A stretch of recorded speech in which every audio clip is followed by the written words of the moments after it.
Winter is coming. Are you ready?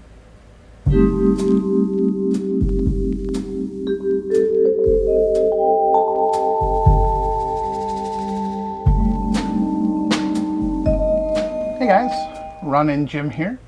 We're coming to you from Texas now. We just spent the weekend out in glorious California. The weather was nice. Mm-hmm. Come back to find out that a cold snap is about to hit half the U.S. Yeah, it already got chilly. Yeah. But it's going to get, down to between 38 and 40 tomorrow night, which is cold for us. So. Yeah, there's going to be parts of Texas that will freeze overnight. Mm-hmm. Yeah, not too far from here. So we thought we'd do a video and talk about tips for winter camping. So the first thing we want to talk about is, obviously, know your weather forecast. Mm-hmm. So we use WeatherBug. Yes, we like WeatherBug, and in that you can put any number of locations where you are, where you're going to be, and like I have every camping destination we've ever done listed within my WeatherBug, and I can just click on it and know what the weather is there, and it's a really good idea to know what you're getting yourself into or what's coming at you. Yeah, and we know with that app, it'll send you a notification and say, hey, Yes. this is the weather that's coming. Be prepared for it. Yeah, it always sends notifications for any big changes in weather. Yeah. We are blessed here in Texas to camp year-round, but there are some times where the weather does drop below freezing, and we have to prepare for it. Yeah, even us. We, down here in Texas, have to prepare for overnight freezes. Yeah. This video is to help prepare you for colder weather. Yeah, to even just to get you thinking about it, you know? Yeah. When we first encountered our first freeze while camping, we kind of knew what to do, but, we made some mistakes along the way. So we thought we'd help you out and make this video. So once you know that the weather is coming, there's a couple of different things that you need to do, obviously. Check your propane levels, Yes. You don't want to run out of propane if a freeze hits you and it's really cold. That's the worst time to run out of propane. Yeah, and also make sure that you have your valves open. Remember, we have some friends that had a full bottle but didn't open the valve, so... And they were cold all night long. They had a very cold night. Yeah, they thought they were out. Oops.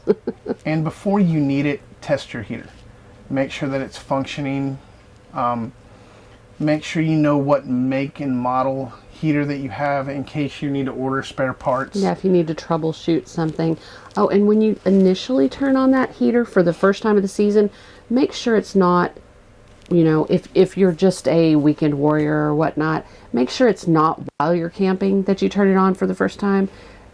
Do it when you're at home or when you're stationary for a while. That way you can open up all the windows and the door, turn it on, because the first time the heater comes on during the season, there is the smell. And everybody knows the smell. Yeah. I mean, whew. The burning of the dust bunnies. Yeah, it smells like you're burning something down. It can get pretty bad, depending upon how much dust and dog hair. Quite offensive, for sure. Oh, it's horrible. And the other thing too is, if you have floor vents in your rig, make sure you clean them out ahead of time. Yes. We travel with a dog, so we have floor vents, and dirt, debris, and dog hair constantly get anything pulled that in falls off of him is in the floor vents. Yeah. So, get your little crevice tool on your vacuum and vacuum out your floor vents if you got them, because they get really gross. Yeah. I never realized how gross they can get, but oof, they're bad. So another tip is when you know the freeze is coming overnight, is you want to make sure that you disconnect your water hose so that line doesn't freeze going into your rig. And also disconnect your water filter, anything that has water in it that could freeze. If you're using the inline filters, they're plastic, so pardon the motorcycle. If you're using an inline filter, those are all plastic components. So you get a hard freeze, you could actually crack that. They will crack, yeah. Yeah. So when you disconnect the water hose, drain it out, roll it up, put it in the storage bay. Get the water filters, bring them inside. You can even just set them in the shower, that way they can drain, but don't leave any of that outside because it will freeze and you may end up with a bad situation on your hands. Yeah. But that leads me to another point I forgot. Before you disconnect your water hose, make sure you fill up your freshwater tank. Yes. Fill up your freshwater tank, test your water pump. Oh yeah, yeah. If you haven't used it like us, we went a full year without actually using our water pump. Yeah, we had never had a reason to use it until we camped and it was freezing. Yep. And that way, test your water pump so you also know, one, where your water pump is, if you need to access it, how you can access it, and then the noise that it makes. Yes, be aware that noise, if you're in a smaller travel trailer or not, if you're in the room near where it is, it can be very loud depending on what water pump you have. Ours is crazy loud, and you can hear it from everywhere in our small travel trailer. And in the middle of the night, it's a little startling when somebody flushes the toilet. Yeah. It can wake up everybody in the rig, for sure. And it does. Yeah. It does. But that's okay. Yeah. At least you have water. It's very true. All right, so you checked on your propane, you've disconnected your water, you've checked your fresh water tank. And your pump, your water pump. So, alternative ways to stay warm without actually using the heater in the rig. So, most of the rigs nowadays come with a built-in fireplace. Yeah, most of the new ones have these small little electric fireplaces. They're a glorified space heater, but we've found out that it is wonderful. At first, I was like, why on earth would I want a space heater in a travel trailer? We have a furnace. Why would I want this? It's ridiculous. We live in Texas.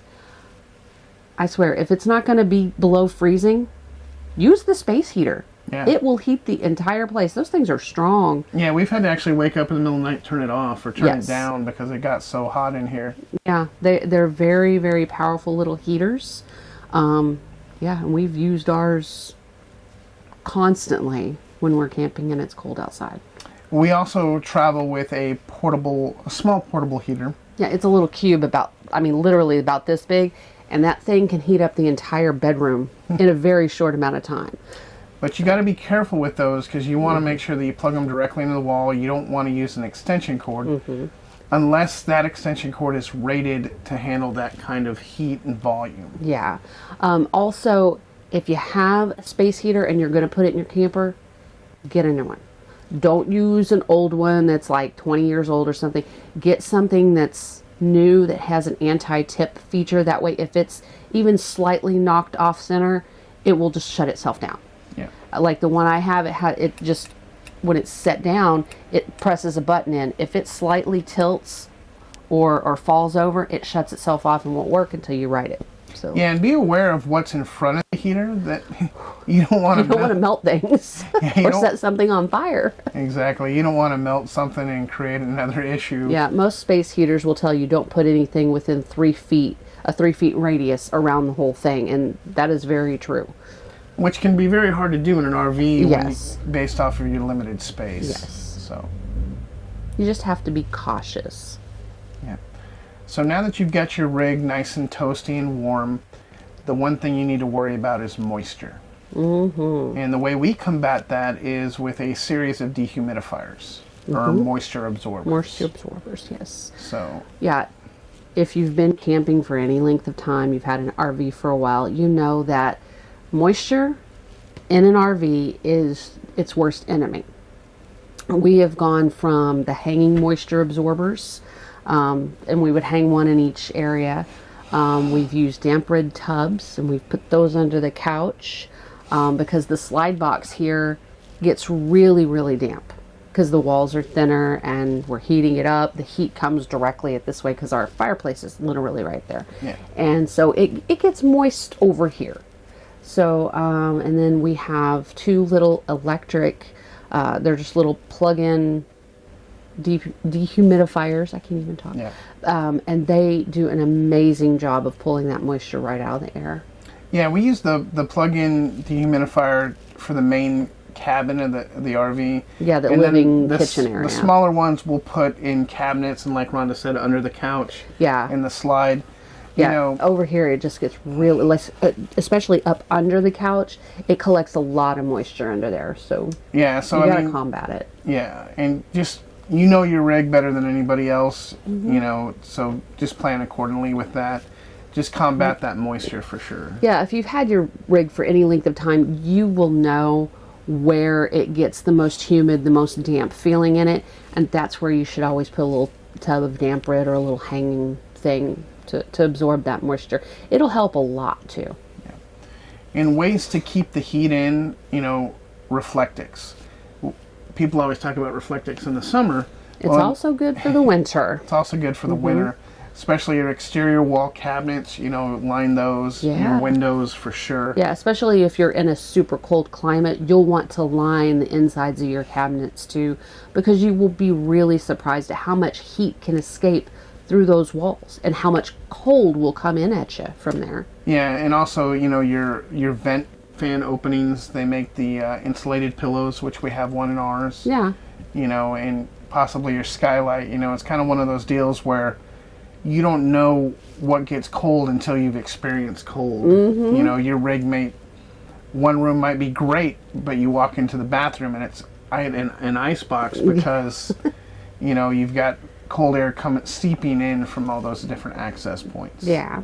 So yeah, we highly recommend Reflectix, or like what we did, and I've explained it in a different video before, is we got those auto shades that go in the front windshield of your car. We got plain ones from a dollar store and cut them and taped them together just so that they would even fit across this big window here and this one, and just covering these two windows made a massive difference in the summer and in the winter.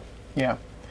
So that's a cheap hack there, going to the dollar store, finding those auto shades and then trimming to fit, especially if you've got smaller windows that you could obviously do it. Yeah, one auto shade could probably cover 2 of your smaller windows in most RVs. Yep. Another thing that I've heard about that we haven't done is most everybody has a storage under their bed. Some people will actually line the storage box with a weather stripping. So when the bed comes down, it seals it better and it doesn't allow cold air to come in. It just depends on your rig. Now, some of them, it's its own space. Like with ours, our storage compartment, you can actually access that from our bed. Yeah, you lift up the bed and you can see directly into the storage. And it can get very cold in our room. We can feel air coming up from behind the bed, and if you open the cabinets on either side, you can see like a gap around the floor of the cabinet. So you might want to take a look at your own, and if you have one that has storage access from your bed, or is relatively close to that, maybe see if that's where some of the cold is coming in. Yeah. And you can always caulk around things, or line it with blankets, or line it with Reflectix, and it can make a world of difference. Yeah, anything to keep the cold out and keep the heat in. So, all right. So if you do travel a lot in the wintertime and you're using your heater a lot and your water pump, failures are going to happen. And that's where knowing your models, knowing the make, the model, and maybe having some spare parts on hand. From what we understand, the sail switch on heaters tends to go out every couple of years, sometimes more.